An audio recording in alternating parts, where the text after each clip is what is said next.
भगवान महावीर स्वामी के शासन में होने वाले महान ज्योतिर्धर शासन प्रभावक पूज्यपाद आचार्य भगवान श्रीमद विजय मानतुंग सुरेश्वर जी महाराजा ऋषभ देव प्रभु की स्तवना करते हुए कहते हैं कि हे प्रभु, आप एक ऐसे अमर दीप है, संसार में जो दीपक होते हैं और आपका जो दीपक उसमें आसमान पाताल का अंतर है। संसार के जो दीपक है उनमें बाती भी होती है, तेल होता है। बिना तेल बाती के दीपक जल नहीं सकता।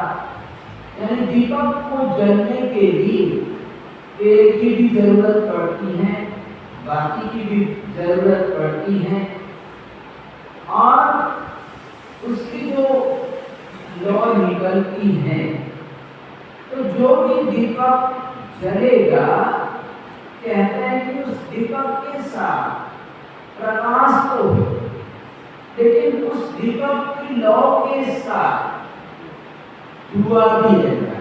क्या रहता है? धुआं भी रहता है। लेकिन आप ऐसे दीपक हैं कि आपको न तो बाती की जरूरत है, न तेल की जरूरत है और निर्धूम वर्त यानी आप प्रकाशित करते हैं लो वगैरह सब कुछ, लेकिन आपका जो दीपक है वो ऐसा एक अलौकिक दीपक है कि जिसमें धुआं भी नहीं। क्या होता है? जिसमें धुआं भी नहीं रहता। अभी कोई भी दीपक ले लो, दीपक के साथ प्रकाश है तो धुआं भी होता है, धुआं भी साथ में रहता है।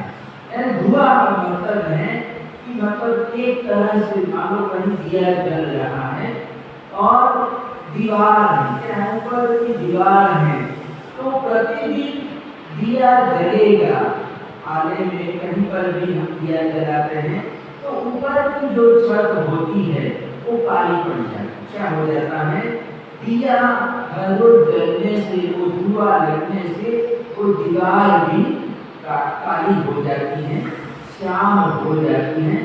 लेकिन यहाँ पर मानो सुरेश्वर जी महाराजा ने कहा कि आप एक अलौकिक दीपक है कि आपका न तो धुआं है, न तेल की जरूरत है और जो दूसरे दीपक होते हैं वो ज्यादा हवा आई, आंधी तूफान आया, हवा का झोंका आया कि दूसरे दीपक बुझ भी जाते हैं। क्या हो जाते हैं?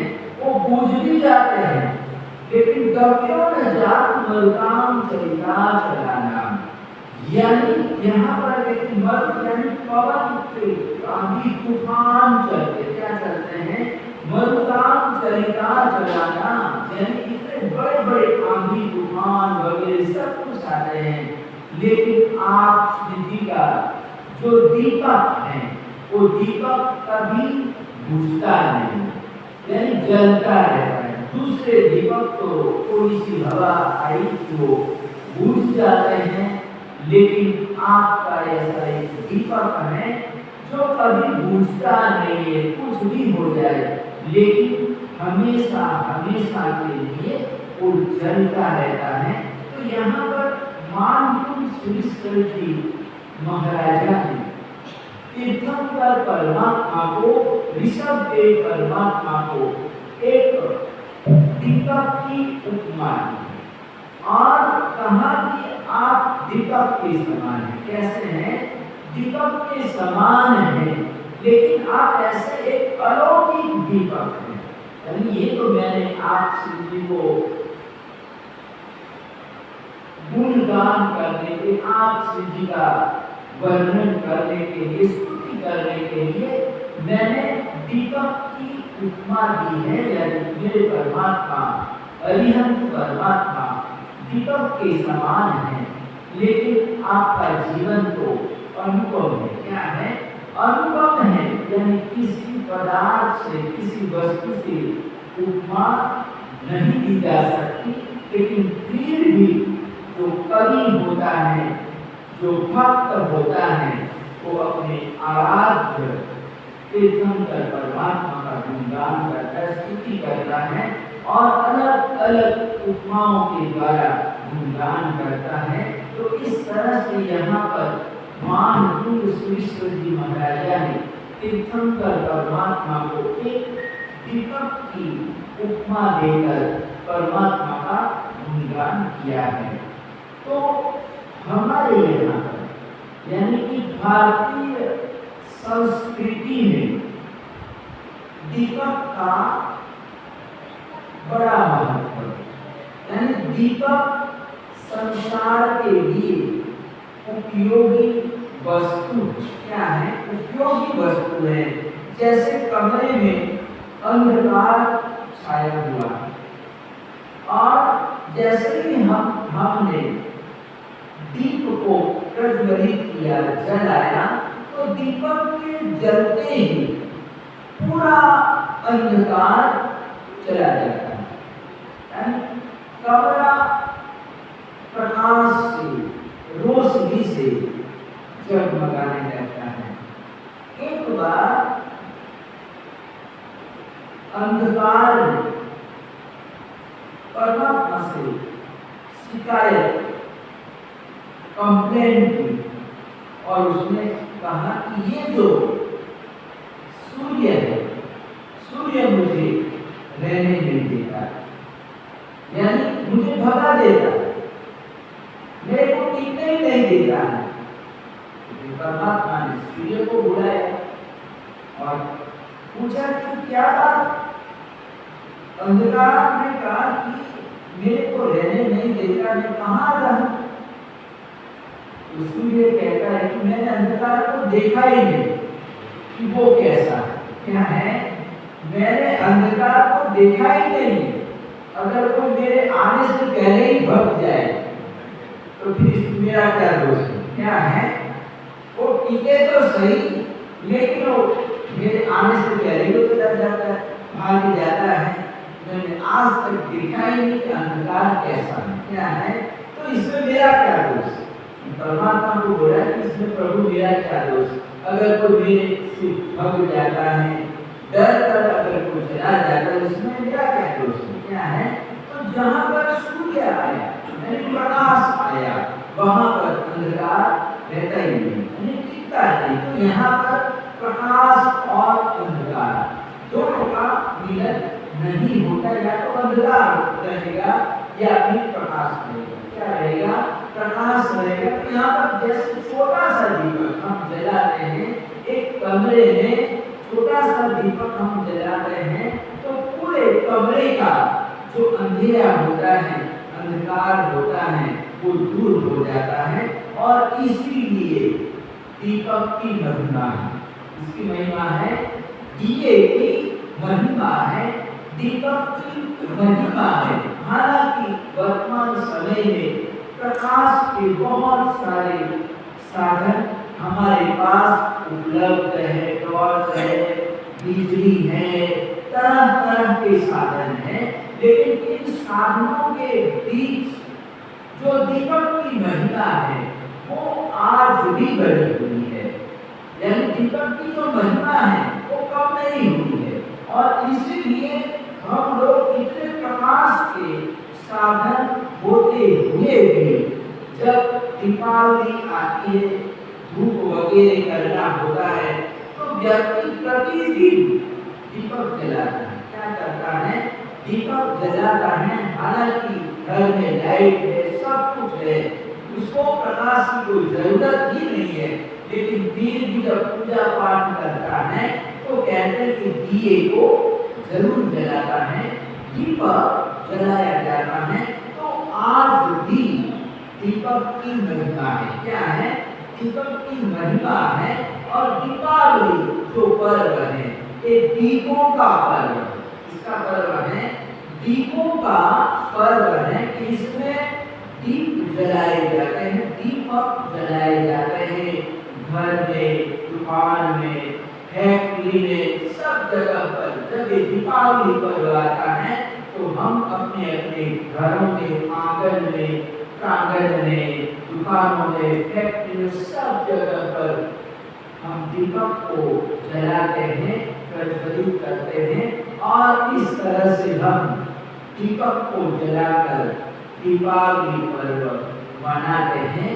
दीपक एक ज्योति का पर्व है, ज्ञान का पर्व है। इसका है दीपक यानी कि ज्ञान का पर्व है। दीपक प्रज्वलित करने के बाद कहते हैं कि हम आशा करते हैं, मनोकामना करते हैं कि हमारा जो अंधेरा है, मन का जो अंधेरा है वो दूर हो जाए, ज्ञान की ज्योति प्रज्वलित हो जाए। इस प्रकार की हम मनोकामना करते हैं।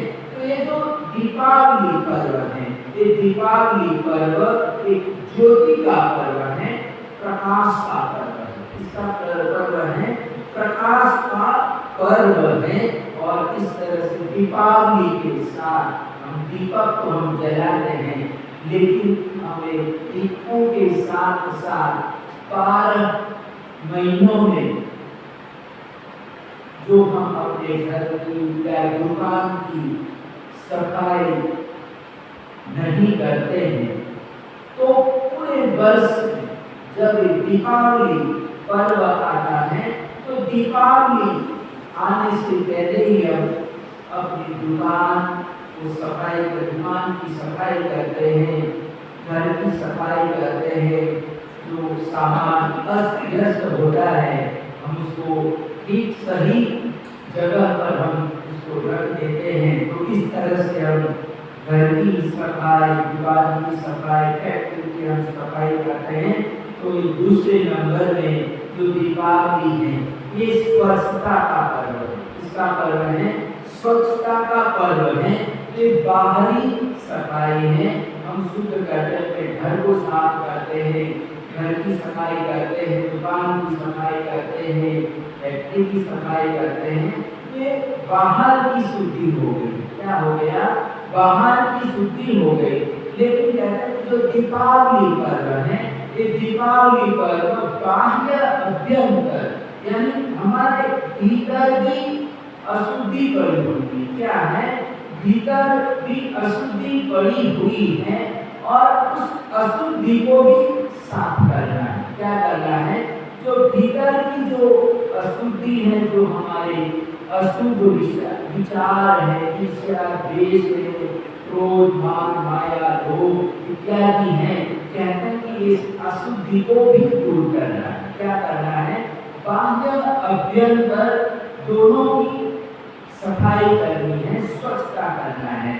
तो इस तरह से ये दीपावली का पर्व एक तो ज्योति का पर्व है और दूसरा स्वच्छता का पर्व है। तो दीपावली के साथ लक्ष्मी का भी संबंध जुड़ा हुआ है। यानी दीपावली के दिनों में हम लक्ष्मी माता का भी पूजन करते हैं, लक्ष्मी का पूजन करते हैं। तो ये लक्ष्मी का संबंध दीपावली पर्व के साथ जुड़ा हुआ है। यानी कि जैसे धनतेरस है, चतुर्दशी है, दीपावली है, भाई दूज है, एकम है, प्रतिपदा। तो इस तरह से दीपावली के 5 दिन है। कितने? दीपावली के एक दिन है, 5 दिन है। कितना? 5 दिनों तक पूरा दीपावली पर्व मनाया जाता है। और इसमें ये जो चतुर्दशी वगैरह और अमावस्या, एकम और दूज और फिर 2 दिन के बाद ज्ञान पंचमी आ जाती है। क्या आ जाता है? ज्ञान पंचमी आ जाती है। तो इस तरह से दीपावली पर्व 5 दिनों का पर्व है। कितने? ये 5 दिनों का पर्व है। तो लक्ष्मी माता का, लक्ष्मी का संबंध दीपावली के साथ जुड़ा हुआ है। ये खोज का विषय है, शोध का विषय है कि दीपावली के साथ लक्ष्मी पूजन का संबंध कब से प्रारंभ हुआ। इतिहास स्पष्ट रूप से इतिहास में पता नहीं चलता है कि ये दीपावली के साथ लक्ष्मी पूजन जो प्रारंभ हुआ, हम लक्ष्मी की पूजा करते हैं, वो कब से प्रारंभ हुई उसके बारे में अभी खोज का विषय है। क्या है? खोज का विषय है, क्योंकि इतिहास में बताया जाता है कि इसका प्रारंभ यहाँ से हुआ। ये सारा इतिहास है। क्या है? इतिहास है। तो ये खोज का विषय बना हुआ है कि लक्ष्मी पूजन हम कब से करते हैं। लेकिन ये बात स्पष्ट है कि जहाँ पर प्रकाश होगा, क्या होगा? कि जहाँ पर प्रकाश होगा और जहाँ पर पवित्रता होगी, स्वच्छता होगी, वहाँ पर लक्ष्मी का पदार्पण जरूर होगा। क्या होगा? लक्ष्मी वहाँ पर रहती हैं कि जहाँ पर स्वच्छता है, लोग सरल हैं। क्या है? एकदम पवित्र हृदय वाले लोग हैं, जहाँ पर कलह नहीं होता है, झगड़ा नहीं होता। लक्ष्मी कहती है मैं यहाँ वहाँ पर रहती हूँ कि जिस परिवार में झगड़ा नहीं होता है, लोग आपस में झगड़ते नहीं, लड़ते नहीं है, प्यार से रहते हैं, प्रेम से रहते हैं। जहाँ पर गुरुओं की पूजा होती है, गुरुओं की सेवा भक्ति होती है, और जहाँ पर स्वच्छता है, निर्मलता है, वहाँ पर मैं रहती हूँ। तो लक्ष्मी पूजन यानी कि जहाँ पर स्वच्छता होगी, जहाँ पर प्रकाश होगा, लक्ष्मी वहाँ पर अपने आप पधार जाएगी। लक्ष्मी का वहाँ पर वास होगा। और इसीलिए यहाँ पर दीपावली के साथ लक्ष्मी का संबंध जुड़ा हुआ है कि दीपावली के दिनों में, दीपावली पर्व में हम लक्ष्मी माता का भी हम पूजन करते हैं। क्या करते हैं? लक्ष्मी जी का भी हम पूजन करते हैं, क्योंकि लक्ष्मी सभी को जरूरत होती है। सरस्वती की भी जरूरत है, लक्ष्मी माता की भी हमको जरूरत होती है, उनके पैसों की हमको आवश्यकता पड़ती है। तो दीपावली के दिनों में हम लक्ष्मी पूजन करते हैं। और हमारे जो चौपड़े होते हैं, यानी हिसाब किताब के, जो व्यापार के, दुकान के जो चौपड़े होते हैं, वो भी हम दीपावली से लिखना प्रारंभ करते हैं। ठीक है? जो गुजराती जो लोग हैं, वो दीपावली के बाद एकम चालू होगी, यानी कार्तिक महीना प्रारंभ होगा। क्या होगा? दीपावली के बाद, अमावस्या के बाद नए महीने का प्रारंभ होता है, यानी कि नया वर्ष प्रारंभ। क्या हुआ? नया वर्ष प्रारंभ हुआ। तो ये लोग जो अपना हिसाब किताब के जो चौपड़े होते हैं, जो नोटबुक होती है, जो बही खाते होते हैं, क्या होता है? जो बही खाते हैं, लिखने का प्रारंभ एकम से करते हैं। क्या करते हैं? एकम से करते हैं।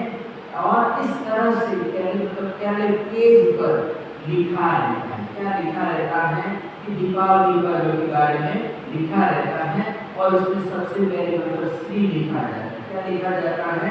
श्री लिखा जाता है। उसके नीचे फिर 2 श्री लिखी जाएगी, इसके नीचे 3 श्री लिखा जाएगा, फिर 4, फिर 5, फिर 6, फिर 7, फिर 8, फिर 9। इस तरह से 9 बार श्री लिखा जाता है। कितने? 9 बार। पहले सबसे ऊपर 1 श्री होगा, उसके नीचे 2 श्री होगा, उसके नीचे 3 श्री होगा, उसके नीचे 4 होगा, उसके नीचे 5 होगा, 6, 7, 8 और 9। 9 तक हम श्री श्री लिखते हैं, श्री कृष्ण वाला श्री। तो इस तरह से हम ये श्री लिखते हैं और श्री के नीचे फिर हम लिखते हैं कि श्री कैवल्य सेठ का सौभाग्य। यानी हमारे महापुरुष हुए, कुछ सौभाग्यशाली, पुण्यशाली सारे पुरुष हुए, कुछ लोग बुद्धिमान पुरुष हुए, तो उनका हम नाम लिखते हैं, महापुरुषों का हम नाम लिखते हैं। तो उसमें सबसे पहले कैवल्य का सौभाग्य हो और फिर धन्नाशाली भद्र का सौभाग्य हो, या फिर धन्नाशाली भद्र की रिद्धि सिद्धि प्राप्त। क्या लिखते हैं हम? बही खातों में प्रथम पेज पर हम लिखते हैं कि धन्नाशाली भद्र की रिद्धि सिद्धि हो। और अभय कुमार श्रेणी महाराजा का पुत्र हुआ।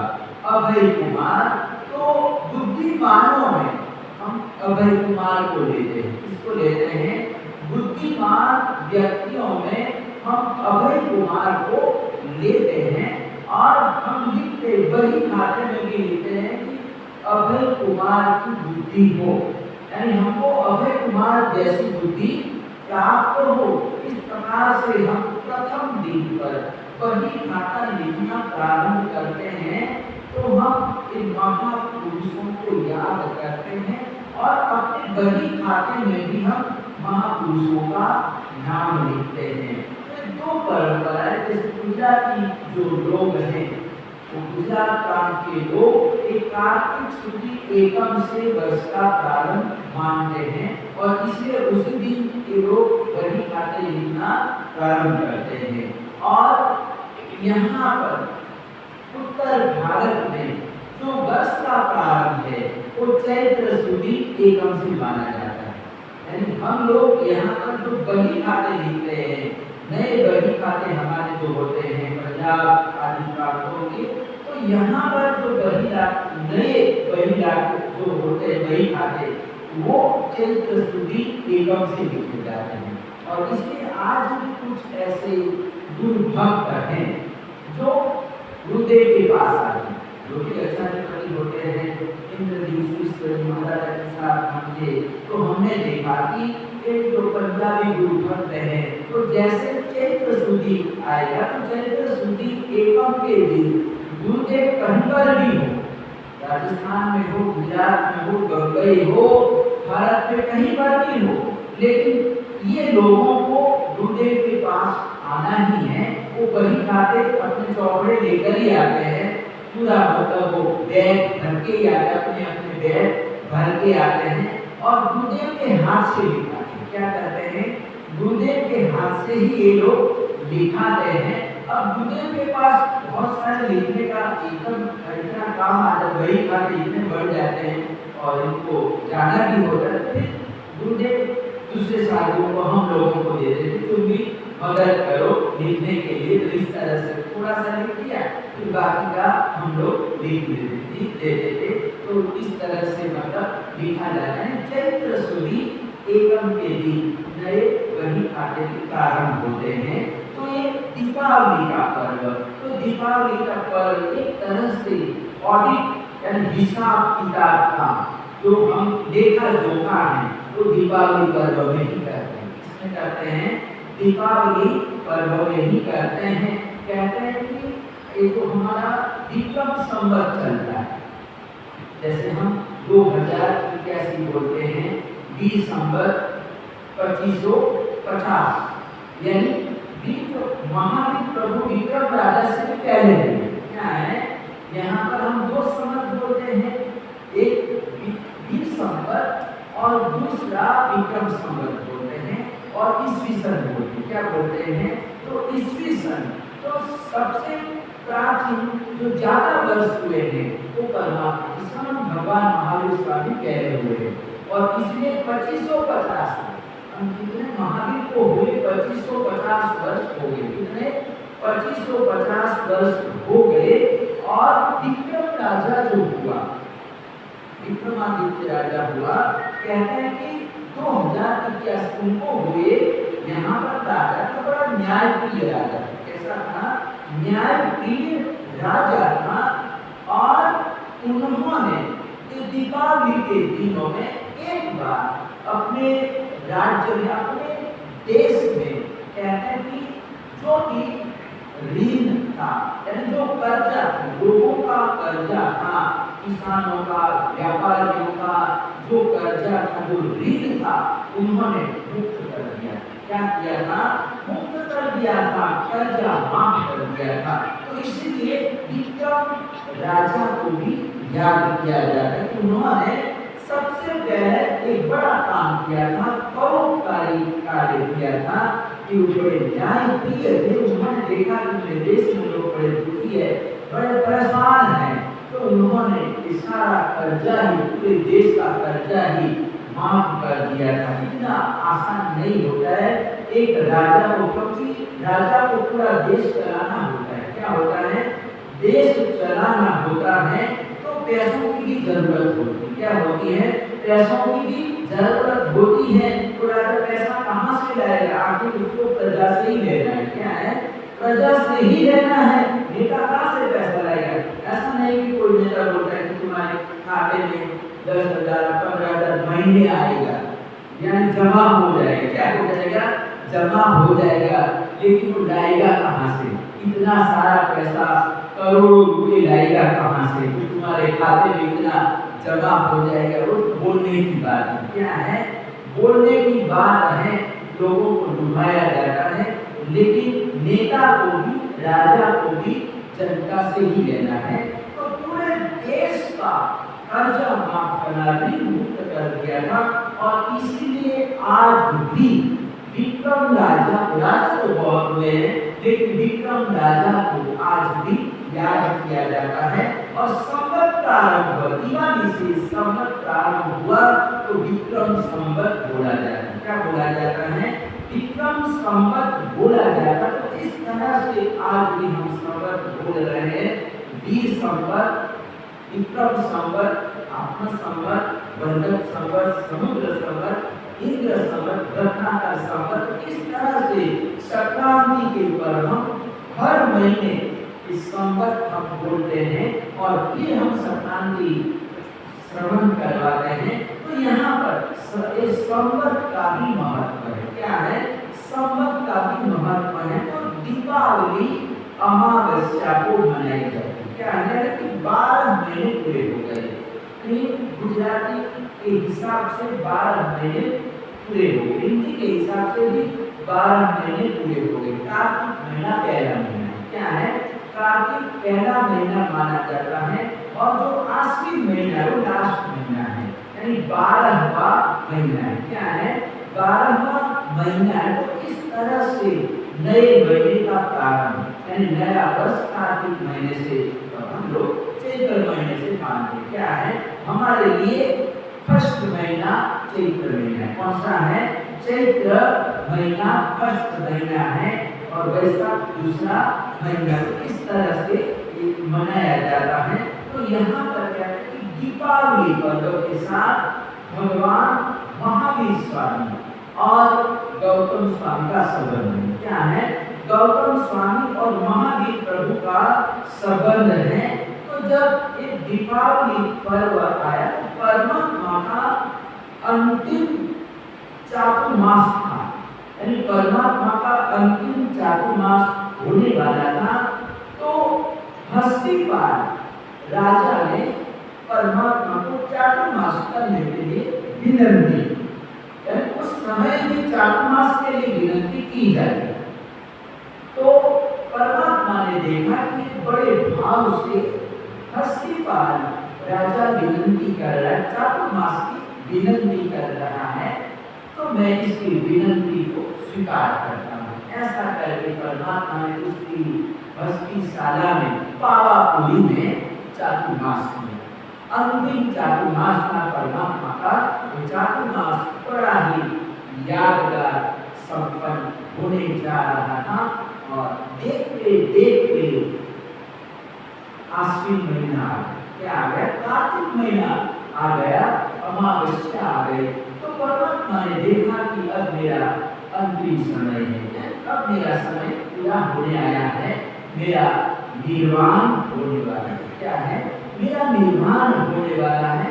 तो उस समय परमात्मा ने धर्म देशना दी। क्या दिया, धर्म देशना दी। और 16 प्रहर तक परमात्मा ने धर्म देशना दी, यानी 48 घंटे तक परमात्मा उपदेश देते रहे। और फिर अपने प्रिय शिष्य गौतम स्वामी को अपने पास बुलाया और कहा कि तुझे देव शर्मा ब्राह्मण को प्रतिबोध देने के लिए जाना है, दूसरे गांव जाना है, अंतिम समय है। और जीवन भर अपने साथ रहे। गौतम स्वामी एक बालक की तरह, बच्चे की तरह परमात्मा के साथ रहे हैं। और परमात्मा ने देखा कि इसका मेरे साथ बड़ा स्नेह है। क्या है, बड़ा स्नेह है। तो इस स्नेह को दूर करने के लिए परमात्मा ने निर्वाण के समय गौतम स्वामी को बाहर दूर भेज दिया और कहा कि देव शर्मा ब्राह्मण को प्रतिबोध देने के लिए मुझे जाना है और प्रतिबोध देने के लिए मेरे पास आ जाना। तो इस तरह से परमात्मा ने समझा कर भेजा। गौतम स्वामी आज्ञाकारी थे, उन्होंने परमात्मा के श्री चरणों में मस्तक रखा, आज्ञा को शिरोधार्य किया और देव शर्मा ब्राह्मण को प्रतिबोध करने के लिए गए।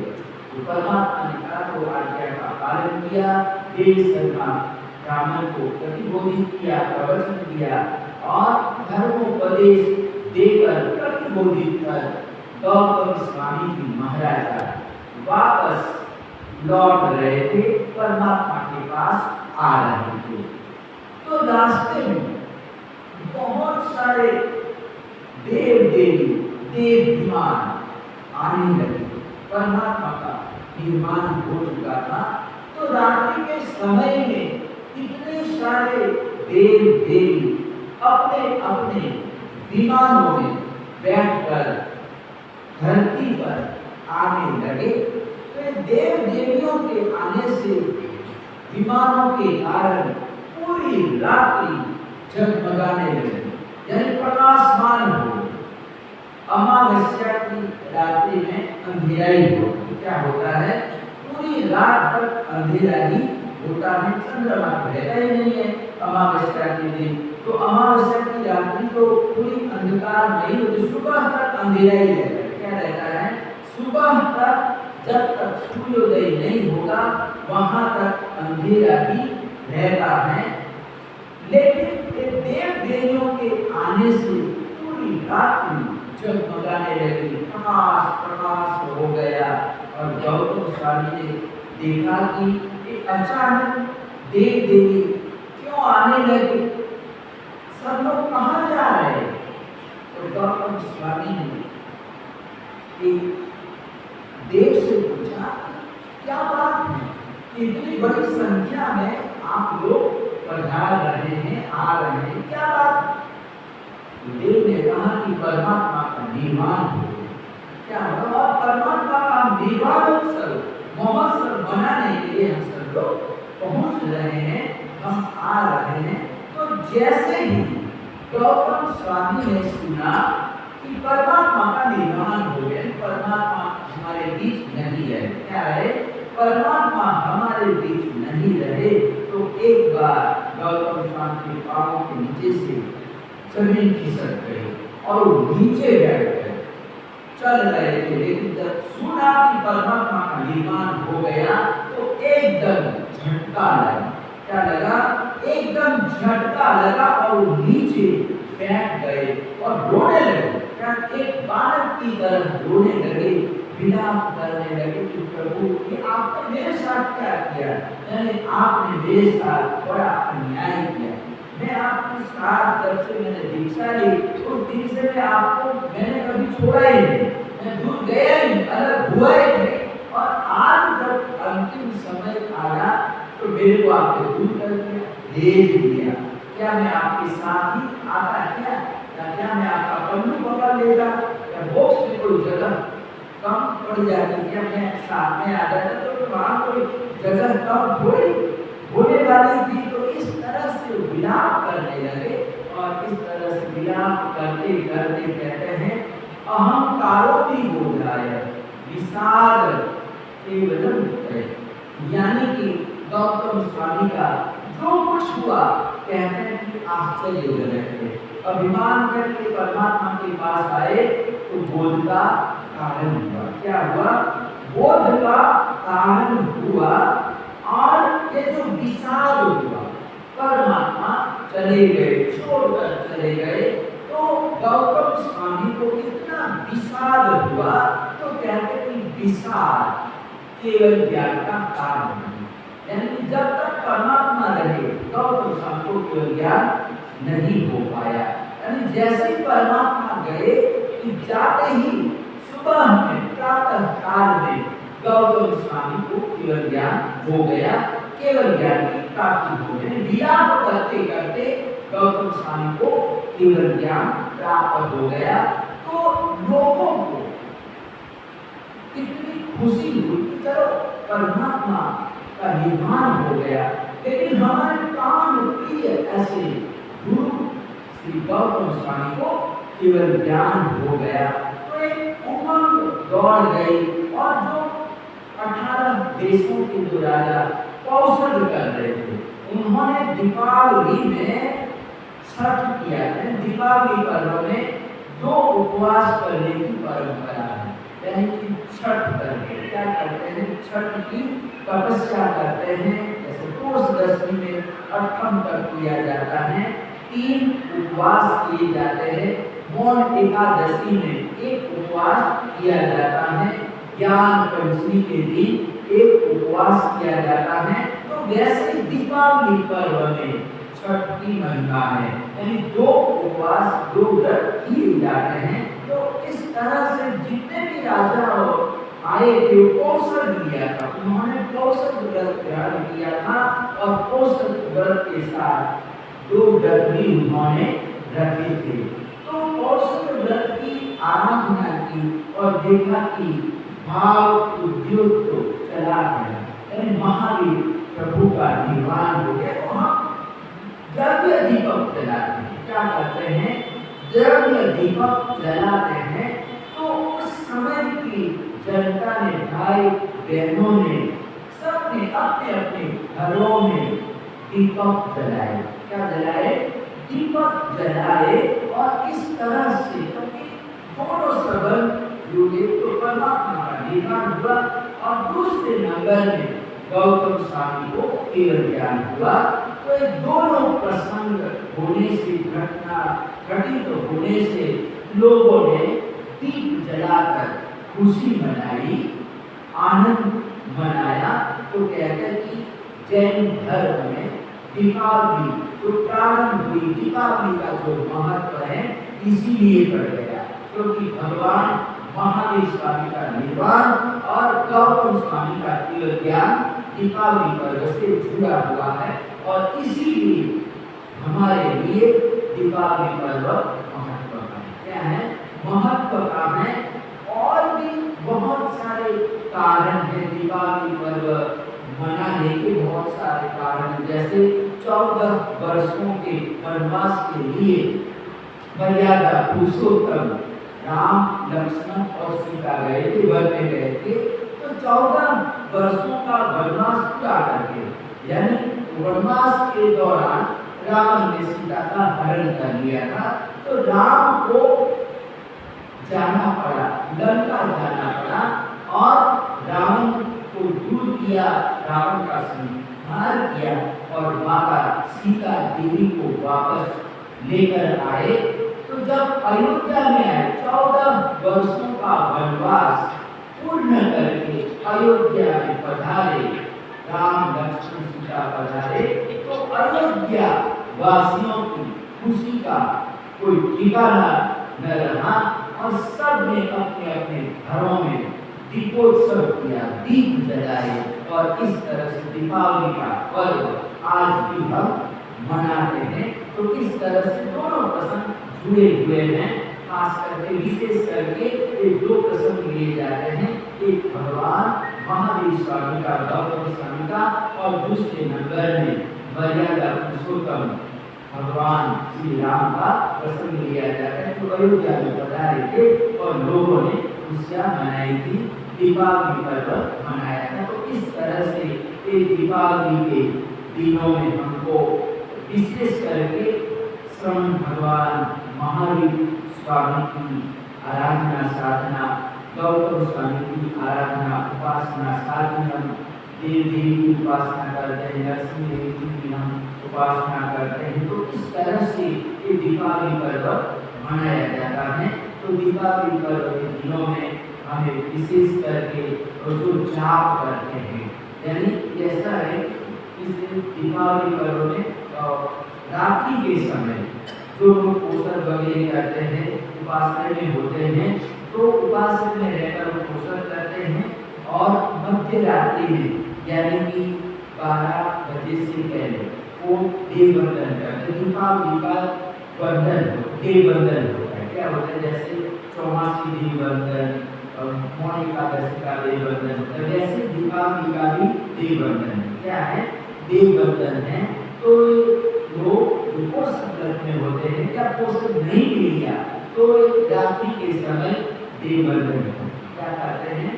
दीपावली देव वंदन करते हैं और देव वंदन के साथ साथ महावीर प्रभु का जाप करते हैं, माला करते हैं, 20 माला, यानी ओम ह्रीं श्री महावीर सर्वज्ञाय नमः। इस प्रकार से 12 बजे से पहले ये जाप होता है और 12 बजे के बाद यानी कि 2 बजे के आसपास मध्य रात्रि में परमात्मा का निर्वाण हुआ था, आदि आते हैं। तो इसलिए 12 बजे के बाद फिर हम जाप करते, वापस दूसरा देव वंदन होता है और उस समय ओम ह्रीं श्री महावीर पारंगताय नमः इस प्रकार का हम जाप करते हैं। और जाप की जो माला है वो 20 है, इतनी कम से कम 20 करनी है। कोई भी हम माला करते हैं तो इसमें संख्या बताई गई है कि कम से कम 20 तो करना ही है। क्या है? विधि के अनुसार हमको करना है, तो 20 माला अवश्य करनी है, जरूर करनी है। तो ये दीपावली की आराधना और प्रातः काल में भी हम गौतम स्वामी का भी हम जाप करते हैं। तो उस समय ओम ह्रीं श्री गौतम सर्वज्ञाय नमः, तो इस प्रकार से गौतम स्वामी का भी जाप होता है। तो हमारे जैन धर्म के अनुसार ये दीपावली की जो आराधना है, पर्व आराधना है, ये पर्व आराधना की विधि है। क्या है? कितनी विधि है? बाकी मतलब बहुत सारे विधि साथ साथ में जुड़ती जाती, नए नए पूजन हम करते हैं।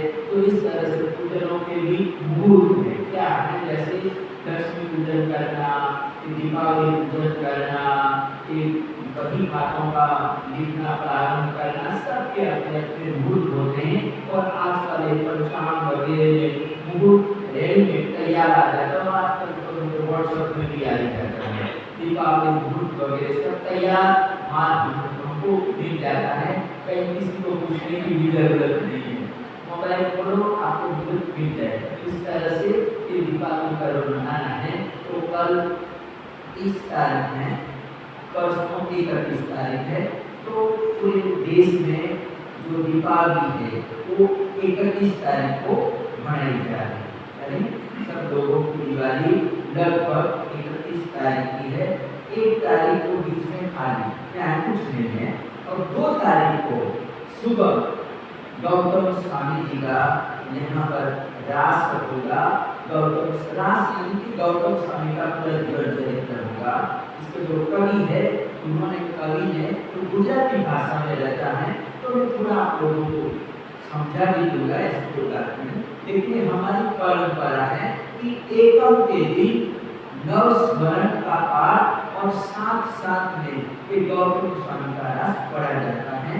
तो पहले द्वारोद्घाटन होगा, गौतम स्वामी को परमात्मा को लड्डू चढ़ाया जाएगा और उसके बाद नव स्मरण का पाठ और गौतम स्वामी का रास 2 तारीख को होगा और 3 तारीख को भाई दूज है।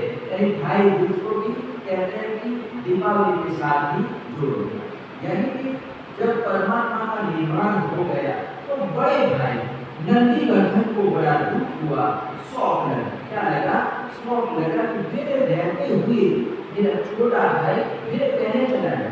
यानी दर्द होता है, पीड़ा होती है। अब घर में दादी माँ बैठी है और दादी माँ के सामने पोता चला जाए, 2 वर्ष का 5 वर्ष का पोता चला जाए तो दादी माँ को दर्द होगा कि नहीं होगा? मैं अभी बैठी हूँ और मेरे सामने पोता चला गया तो नंदीवर्धन बड़े बड़े भाई थे और छोटा भाई पहले चला गया तो नंदीवर्धन को बड़ा दुख हुआ, दर्द हुआ, शोक हुआ। तो इधर सुदर्शन आयन बहन को पता चला कि नंदीवर्धन बड़े दुखी हो गए। तो बहन ने अपने भाई को नंदीवर्धन को अपने घर पर बुलाया। क्या बुलाया? अपने घर पर बुलाया और भोजन वगैरह कराया। क्या किया? भोजन वगैरह कराया और समझाया कि ये जीवन है, जाना सबको है, कोई आज जाएगा, कल जाएगा, परसों जाएगा, जाना तो सबको है। तो इस तरह से सुदर्शन बहन ने समझाया और अपने भाई का शौक दूर किया। क्या किया? शौक दूर किया और भोजन वगैरह। तो इस तरह से भाई दूज का पर्व प्रारंभ क्या हुआ? भाई दूज का पर्व भी प्रारंभ हुआ। यानी इसमें भाई और बहन का एक पर्व क्या है? भाई और बहन का पर्व है। और ऐसे पर्व के दिनों में परम बंदरी पंजाब के श्री आचार्य भगवत मंदिर वल्लभ सुनीश्वरी महाराजा का बाल छदन का इच्छा मानी तुलसी से जन्म हुआ था। वो भी एक भाई दूज का दिन है। तो हम दूल्हे का जन्मदिन भी हम 3 तारीख को मनाएंगे। 2 तारीख को नवस्मरण मामूलिक पाठ होगा और 3 तारीख को हम दूल्हे का जन्मदिन मनाएंगे। और फिर ज्ञान पंचमी आ गया है, 2 दिन के बाद ज्ञान